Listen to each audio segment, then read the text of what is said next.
Hey everybody, just wanted to shoot a video concentrating on the two-channel part of my stereo slash home theater system. A little bit about me: I'm 58 years old. I've been into audio equipment since the like mid-70s when I was about 14 years old, and it's been an ever-growing process since then. So I've done some other videos of kind of concentrating on the whole system. Now I'm just gonna pretty much concentrate on the two-channel part. So without any further ado, let me get started here. I've always wanted to try a tube preamplifier in my system. I always scour the internet for deals and came across this used Balanced Audio Technology VK33. I got it from the music store out of Colorado. Paid about half of new retail when I got it, and heard so many great things about BAT. I decided to pull the trigger on this. I did have to replace the tubes. When I first got it, it was making a hissing noise that after a couple of weeks started to be unbearable. So I figured I would retube it and just to see what happens, and fortunately that took care of the trouble. So it's pretty basic, but it's a really great unit. Has 5 different inputs on it, and it's got a total of six smaller tubes and 2 larger ones. I don't pretend to know a lot about tube equipment, but I do like the way this thing sounds. So let me go around to the back of it. So this is the back panel of the tube preamp. It's pretty basic. Just the 2 XLR outputs that go to my amplifier in a room right behind me where I'm standing, and then the 2 white RCA cables feed 2 subwoofers in the other room. So a little bit more about me. As you can hear, I'm listening to some Steely Dan right now. When I was a kid, I was influenced by my dad, who liked music a lot. He liked jazz, Dixieland jazz, different things like that. Had a sister who was in Motown, a brother who was into folk, another sister who was into the Stones and the early British invasion stuff, and that's I kind of followed in her footsteps basically. The first song I really remember liking was Jumpin' Jack Flash when it first came out. And when I got into high school in 74 through 78, basically, a lot of Sabbath, Judas Priest, Led Zeppelin, Foghat, blues based, a lot of British rock. I would call it hard rock, not heavy metal. But at the ripe old age of 58 now, I still listen to some of that stuff from my high school days, but more so I like Beck. I've been listening to a lot of Beck lately. Of course, Steely Dan has always been a big favorite of mine. I listen to some jazz, blues. I try and keep an open mind. I don't like country, like modern country at all. I've never been attracted to hip hop or rap or any of that stuff. So just to kind of give you a feel for what I listen to. And I've always been, I remember hearing my first real high-end system when I was about 14. It was, I believe it was a Macintosh set up with Altec Lansing speakers, and I kind of got hooked when I heard that. So that was a long time ago. It was probably 40 years ago now that I heard that, and I got my first little setup with my 8th grade graduation money. But anyway, on to what I have now. This is the music hub from this room, for this room over here.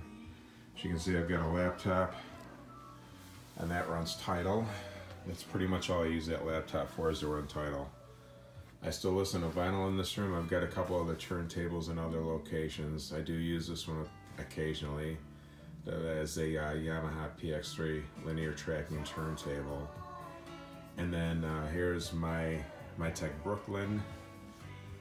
That is kind of, I call it the Swiss Army knife of DACs. It actually has a phono preamp, either moving cartridge or moving coil moved into it. So the turntable, and I used to have that Sony disc changer plugged into it, but I don't anymore.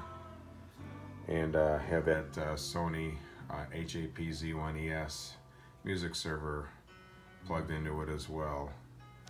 And as you can see on the display, I'm playing an MQA CD of Asia, and you can see it's 24-bit 352. And again, I know that MQA is very controversial, but I've adopted it, I enjoy it. I did a different video where you could actually, even on my little iPhone microphone, you could still hear a difference. Of course, you're not going to hear the difference on your PC or whatever that I hear in here, but you can still hear a difference. So I won't go on and on about MQA. There's been plenty of fodder about that already. So that's that set up over here. And I do feel I need to mention that the vast majority of my equipment was purchased either used or dealer demos, things like that. It saved me a lot of money going that route.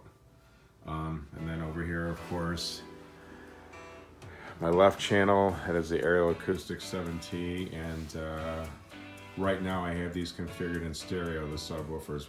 That one's hooked up to the left channel, and obviously the other one's hooked up to the right channel.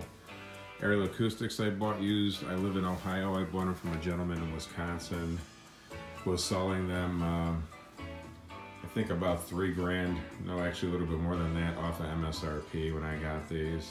I love these speakers. I'd never heard them. I bought them on faith after some reviews by reviewers who opinions I valued. And you know, never say never, but I can't ever see wanting to upgrade these speakers, you know, and maybe if I hit the lottery, but short of that, I don't ever see changing these out unless I live to be 100 and they just break down on me. I've got some acoustic panels up there. So side reflection, rear wall reflection on the wall and the soffit above. Same thing over there. Obviously there's the other one, and the other is the right channel sub sitting back there. And then as far as amplification goes, these are Musical Fidelity M8700s. I got these dealer demos through musicdirect.com. I've bought some other things off them. I've had a very good customer satisfaction experience with them. They've been great. I've had a few little problems with some things, and they always took care of it. Those are 700 watt per channel mono blocks. Musical Fidelity was recently purchased by, I want to say, the Project company. But these amplifiers I really like. I used to have a Macintosh that I thought I would never ever trade in, but it just goes to show, never say never with this stuff. And I'll say the same thing about these. I can't ever imagine wanting to trade these in. One of the reasons I got them is I always wanted to try mono blocks, just like I always wanted to try a tube preamp. And I never really got a real good chance to A/B it against the Macintosh. I think the bass control on these is definitely a little bit better. The high end is a little bit more extended with these, whereas the Macs seem to roll it off a little bit more. The mids, I'd say, were very, very similar between the two amplifiers. But what I sold, one thing about Mac is they hold their resale value so well. So what I was able to sell that for and then get these for as dealer demos wasn't that far apart. That was the MC252 that I had. And then over here, my source right now is this Oppo BDP 105. That's what's playing that disc, and I've just got a longer Toslink, a big beefy one, but it's running through this track down on the floor over to my little music hub over there.